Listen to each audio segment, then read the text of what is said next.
د طالبانو له واکمنېدو راهیسې لومړی ځل یو هندي پلاوی کابل ته تللی. په سلامونو مه هرکلی کوم. که غواړئ چې بشپړ معلومات ترلاسه کړئ نو تر پایه راسره اوسئ.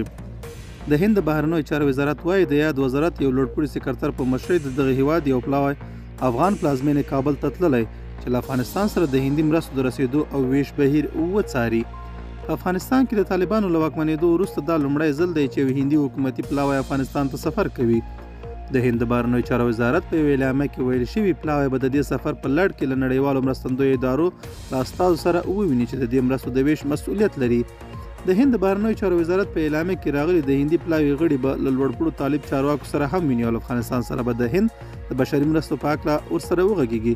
طالب حکومت تر اوسه په دې هکله څه نه دي ویلي. د هند د بهرنیو چارو وزارت په اعلامیه کې دغه راز راغلي تمه کېږي هندي پلاوی به د هغو پروګرامونو او پروژو لیدنه هم وکړي چې په افغانستان کې د هندي مرستې له لارې پلي شوي دي. دا زموږ نننی چمتو شوی مطلب. تر بیا ښه وخت او ښې چارې.